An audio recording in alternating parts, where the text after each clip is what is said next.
Hello guys, welcome to V learning classes. चलिए आज हम स्टार्ट करते हैं एक्सरसाइज 2.2। तो इसका जो फर्स्ट क्वेश्चन है यहाँ पर क्या गिवन कि find the zeros of the polynomials, कि पोलिनोमियल्स के जीरोज फाइंड करने हैं and verify the relation between zeros, zeros के बीच में एंड कोफिशिएंट्स के बीच में भी रिलेशन फाइंड करनी है, उसको वेरीफाई करना है। तो यहाँ पे सबसे पहले तो हम क्या करेंगे, इनको सोल्व करके एक बार इनकी जीरोज निकाल लेंगे। फिर हमने क्या किया था, जो जीरोज आ जाएंगे हम क्या करेंगे, उन जीरोज का एक बार सम करेंगे और एक बार क्या करेंगे, प्रोडक्ट करेंगे। और सम ऑफ जीरोज क्या होता है, माइनस का बी अपोन में ए होता है, और प्रोडक्ट ऑफ जीरो क्या होता है, सी अपोन में ए होता है। अगर वे दोनों इक्वल आ जाए तो उनके बीच की रिलेशन भी क्या हो जाएगी, वेरीफाई हो जाएगी। तो चलिए हम स्टार्ट करते हैं कि यहाँ पे जो फर्स्ट क्वेश्चन है वो क्या है, x square minus 2x minus 8। तो सबसे पहले इस क्वेश्चन में क्या करना है, इसके जीरोज फाइंड करने हैं। तो सबसे पहले इसके जीरोज फाइंड करने के लिए तो इसके जीरोज कैसे फाइंड करने हैं, सबसे पहले हम इसके यहाँ पे फैक्टर बनाएंगे। तो फैक्टर बनाने का तरीका क्या होता है, सबसे पहले वो देखेंगे कि फैक्टर बनाते कैसे हैं। तो सबसे पहले हम क्या करेंगे, जो भी क्वेश्चन है इन दोनों की जो मल्टीप्लाई होगी, जो फर्स्ट टर्म है, सबसे पहले तो क्या है कि जो भी पोलिनोमियल होगा, यहाँ पे हमें मोस्टली क्वाड्रेटिक इक्वेशन के बारे में स्टडी करना है। और क्वाड्रेटिक इक्वेशन क्या है, जिसकी हाईएस्ट पावर या डिग्री कितनी होती है, 2 होती है, उसे हम क्या बोलते हैं, क्वाड्रेटिक इक्वेशन बोलते हैं। और हाईएस्ट पावर अगर 2 है तो इसके नंबर ऑफ जीरोज भी कितने होंगे, यहाँ पर 2 होंगे। तो वो जीरोज निकाल लेंगे कैसे, तो सबसे पहले हमें यहाँ पे क्या बनाने पड़ेंगे, इनके फैक्टर्स बनाने पड़ेंगे। तो फैक्टर के बनाने का तरीका क्या है कि इन दोनों की जो मल्टीप्लाई होगी,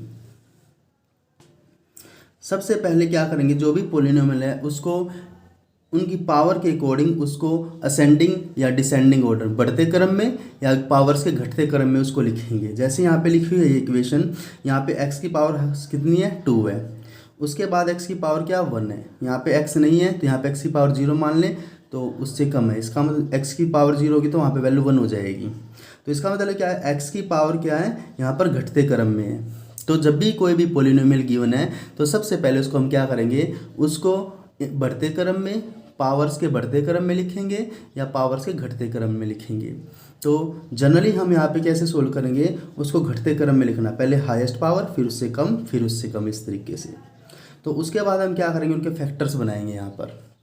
अब फैक्टर्स कैसे बनाने हैं कि जो फर्स्ट टर्म है और लास्ट टर्म की सबसे पहले मल्टीप्लिकेशन करके देखेंगे कि इन दोनों की जो मल्टीप्लाई है, फर्स्ट टर्म एक्स स्क्वेयर है, लास्ट टर्म हमारा कांस्टेंट है, तो इनकी सबसे पहले मल्टीप्लाई, यहाँ पे जो मल्टीप्लाई है वो कितनी आई है, 8x स्क्वेयर आई है। अब क्या करेंगे, हमें बीच वाले के जो हमारा ये होगा, जो भी x के साथ होगा, उसके ऐसे दो फैक्टर्स बनाने यहाँ पे कि अगर उनकी मल्टीप्लाई करें तो 8x स्क्वेयर आ जाए, और उनको हम क्या करेंगे, उनको ऐड करें या माइनस करें तो बीच वाले टर्म आ जाए।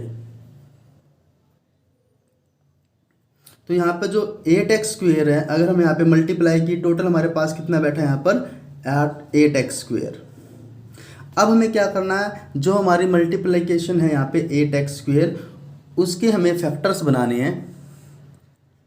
अब हम यहाँ पे चेक करेंगे कि जो 8 है, 8 के फैक्टर कितने, 1 की टेबल में आता है, तो क्या क्या बन सकते हैं, 1 8 बन सकता है, 2 के में आता है 2 4 बन सकता है, 3 के में नहीं आता, 4 के में आता है 4 2 बन जाएगा, सेम आ जाएगा यहाँ पर। तो यहाँ पर जो 8 के फैक्टर क्या बन सकते हैं, 8 के फैक्टर 1 8 बन सकता है और 2 4 बन सकता है।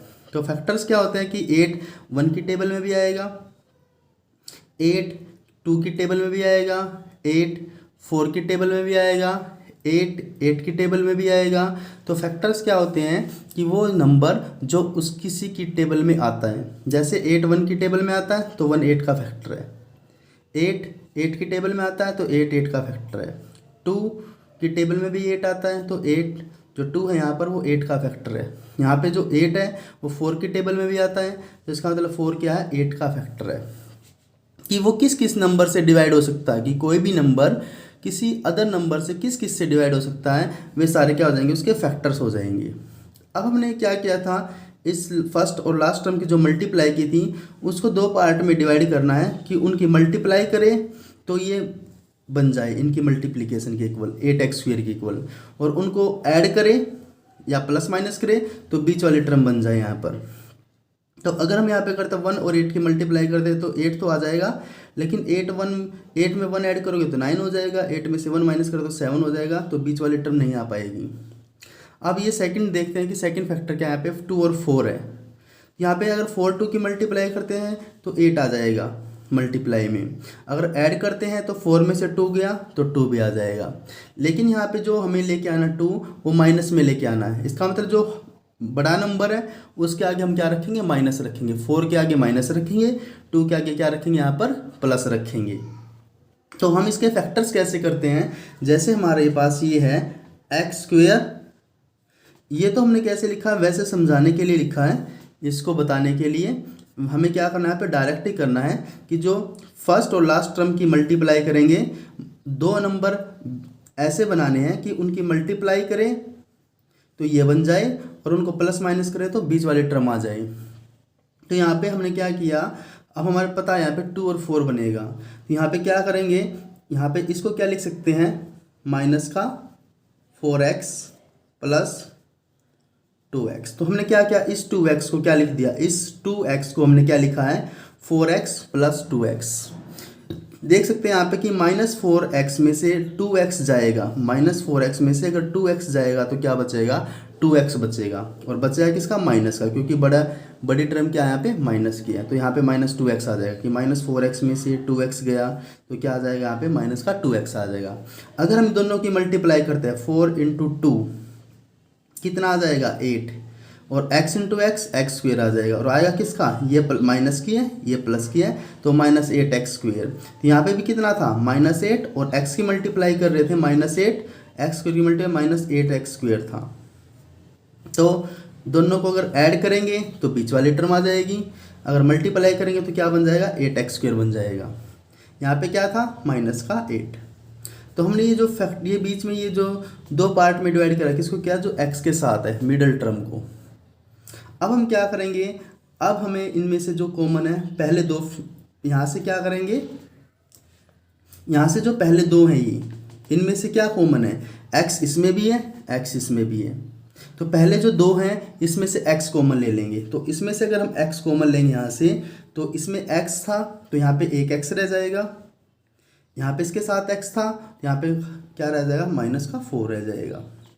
अब इन दोनों में से 2x और 8 में से फिर कॉमन लेंगे, तो यहाँ पे 2x और 8 में क्या कॉमन है, यहाँ पर 2 कॉमन है, 2 ये 2 की टेबल में भी आएगा, 8 भी 2 की टेबल में आएगा, तो दोनों क्या है, दोनों में क्या कॉमन है, 2 कॉमन है। तो यहाँ से इसके सामने प्लस था तो यहाँ पे हमने 2 कॉमन ले लिया, यहाँ पे कितना रह जाएगा, x रह जाएगा, और 8 कितने पे गया, 2 कॉमन लेने से 4 पे, तो यहाँ पे कितना आ जाएगा, x-4। और हमेशा ध्यान रखना है जब भी हम जीरोज निकालते हैं या फैक्टर्स निकालते हैं, जो ब्रैकेट वाले होते हैं वे हमेशा सेम होने चाहिए। अगर सेम है तो इसका मतलब हमारा सोल्यूशन भी क्या, ठीक है, लेकिन अगर सेम नहीं है तो इसका मतलब हमारा सोल्यूशन कहीं पे गलत है। तो यहाँ पे फैक्टर्स ये वाले जो ब्रैकेट वाले आएंगे वे हमेशा क्या होते हैं, हमेशा सेम होते हैं। अब क्या करेंगे, जो 2 बार रिपीट हो रहा है, यहाँ पे क्या हो रहा है, 2 बार जो रिपीट हो रहा है उसको हम क्या करेंगे, तो हमें यहाँ पे क्या करना था, यहाँ पे जो 2 बार है उसको तो क्या करेंगे, 1 बार लिखेंगे। यहाँ पे मैंने क्या लिखा, x-4, और यहाँ पे 1 बार क्या करना, जो डिफरेंट है x+2, x यहाँ से +2 यहाँ पे, 1 बार इसको लिखेंगे यहाँ पे x+2। तो हमने यहाँ पे क्या बना दिए, इसके फैक्टर्स बना दिए, जो सेम था उसको 1 बार और जो बाकी का बचा उसको भी इकट्ठा करके लिख देंगे यहाँ पे x+2। अब हमें यहाँ पे फाइंड करने थे जीरोज। अगर जीरोज फाइंड करने हैं तो इसका मतलब x की वो वैल्यूज जिसके लिए पोलिनोमियल की वैल्यू क्या हो जाएगी, 0 हो जाएगी। तो हमें x की वो वैल्यूज फाइंड करनी है जिसके लिए पोलिनोमियल की वैल्यू क्या हो जाएगी, 0, और हमें 0 फाइंड करने हैं तो इस पोलिनोमियल को हम 0 के इक्वल लेके चल सकते हैं यहाँ पे, क्योंकि 0 फाइंड करने हैं, 0 मतलब x की वैल्यू है जिसके लिए पोलिनोमियल की वैल्यू क्या होती है, 0 होती है। इसका मतलब मैंने इस इक्वल में क्या लिख दिया, यहाँ पे 0 लिख दिया। यहाँ पे भी क्या करेंगे, यहाँ पे भी हम 0 लगा सकते हैं, इसके फैक्टर्स बनाए थे यहाँ पे भी हम क्या लगा सकते हैं, 0 लगा सकते हैं, और यहाँ पे भी क्या कर सकते हैं, 0 लगा सकते हैं। अब हम यहाँ पे क्या करेंगे, यहाँ पे इसका मतलब क्या है, इसकी मल्टीप्लाई ब्रैकेट और ये भी ब्रैकेट में, दोनों की मल्टीप्लाई क्या है, जीरो है। इसका मतलब क्या है, इसका मतलब किसी की मल्टीप्लिकेशन जीरो कब होती है, या तो दोनों की वैल्यू जीरो हो, इसकी वैल्यू भी जीरो हो, इसकी वैल्यू भी जीरो हो, जीरो इंटू जीरो क्या हो जाएगा, जीरो हो जाएगा। और हमें यहाँ पे बताया था कि यहाँ पे हाईएस्ट पावर टू है, तो फैक्टर्स भी कितने होंगे यहाँ पे, टू होंगे, और जीरोज भी कितने होंगे यहाँ पे, टू होंगे। तो एक बार तो हम क्या करेंगे, इस x प्लस टू को जीरो के इक्वल रख देंगे, एक बार x माइनस फोर को जीरो के इक्वल रख देंगे, और एक बार तो हमने क्या किया, यहाँ पे x plus two is equal to zero, और एक बार हमने क्या किया, x minus four is equal to zero. यहाँ से हमने x की वैल्यू फाइंड की है, टू यहाँ पे प्लस का था, उधर लेके जाएंगे माइनस का टू हो जाएगा। यहाँ पे x माइनस, यहाँ पे माइनस का फोर था, उधर लेके जाएंगे तो फोर किसका हो जाएगा, प्लस का। इक्वल से अगर प्लस का होता है तो इक्वल के उधर माइनस का हो जाएगा, अगर इधर माइनस का तो जाके प्लस का हो जाएगा। अगर इक्वल से इधर मल्टीप्लाई में है तो उधर जाके डिवाइड में हो जाएगा, अगर इधर डिवाइड में है तो उधर जाके क्या हो जाएगा, मल्टीप्लाई में हो जाएगा। तो हमारे पास ये क्या हो चुके हैं, यहाँ पर जीरोज आ चुके हैं, मतलब x की वो वैल्यूज आ चुकी हैं कि अगर माइनस टू को हम पोलिनोमियल में रखेंगे तो इसकी वैल्यू को जीरो कर देगा, अगर x की वैल्यू को फोर को भी यहाँ पे रखते हैं तो उसकी पोलिनोमियल की वैल्यू को क्या करता है, जीरो कर देगा। इसका मतलब यहाँ पे x की is equal to minus two और x is equal to four यहाँ पे क्या है, इस पोलिनोमियल के क्या हैं, जीरोज है। तो इसका मतलब यहाँ पे जीरोज क्या आ गई, माइनस टू और फोर क्या है यहाँ पे, जीरोज। तो ये क्या आ चुके हैं, यहाँ पर जीरोज आ चुके हैं, x इज फोर और माइनस टू क्या है यहाँ पर, पोलिनोमियल के जीरोज है। अब हमें क्या करना है, verify the relation between zeros, zeros के बीच में और कोफिशिएंट्स के बीच में जीरोज क्या करनी है, रिलेशन फाइंड करनी है। हमने स्टार्टिंग में जब बताया था, इसके बेसिक्स के बारे में बताया था, तो बेसिक में क्या बताया था कि जो सम ऑफ जीरोज होता है, तो यहाँ पे क्या होता है, सम ऑफ जीरो, हम यहाँ पे क्या निकाल लेते हैं, सम ऑफ जीरोज निकाल लेते हैं, कि जो सम ऑफ जीरोज होता है, सम ऑफ जीरोज क्या होता है, माइनस का b अपॉन में होता है, माइनस का b अपॉन में a। और b क्या होता है, b यहाँ पर क्या होता है, जो एक्स स्क्वेयर का कोफिशिएंट होता है वो तो यहाँ पे कुछ नहीं गिवन है, तो यहाँ पे वन मान लेंगे, वो हमारा a होता है। एक्स स्क्वेयर के साथ जो होता है वो क्या होता है, a होता है, तो a यहाँ पे क्या होता है, कोफिशिएंट ऑफ एक्स स्क्वेयर। और जो x के साथ होता है, x के साथ यहाँ पे माइनस टू है, तो माइनस टू यहाँ पे क्या है, b की वैल्यू है, और क्या, कोफिशिएंट ऑफ x है। तो यहाँ पे हमने जो b लिखा है, b यहाँ पर क्या है, कोफिशिएंट ऑफ x, हमने यहाँ पे क्या लिखा, b यहाँ पर क्या है, कोफिशिएंट ऑफ x। और यहाँ पर a क्या है, a क्या है, एक्स स्क्वेयर का कोफिशिएंट, एक्स स्क्वेयर के साथ यहाँ पे हम वन मान सकते हैं, यहाँ पे a यहाँ पर क्या है, कोफिशिएंट ऑफ एक्स स्क्वेयर। अब हमारे पास जीरोज जो हैं, जीरोज क्या क्या है, उनका सम निकालना है। तो जीरोज यहाँ पे माइनस टू और फोर है, माइनस टू और क्या है, फोर, माइनस टू प्लस के फोर इज इक्वल टू, तो b की वैल्यू यहाँ पे क्या है, b की वैल्यू यहाँ पे चेक करेंगे, x के साथ जो होता है वो b होता है, तो x के साथ यहाँ पे माइनस टू है, तो x के साथ यहाँ पर कितना है, x के साथ यहाँ पर माइनस टू है, तो यहाँ पे हमने ये क्या था, कोफिशिएंट ऑफ x था, तो यहाँ पे क्या आ जाएगा, फॉर्मूले में क्या है, माइनस पहले ही है, फॉर्मूले में माइनस क्या पहले ही है, और यहाँ पे b की वैल्यू भी क्या है, माइनस टू है, अपॉन में a यहाँ पर क्या है, एक्स स्क्वेयर का कोफिशिएंट यहाँ पे वन है।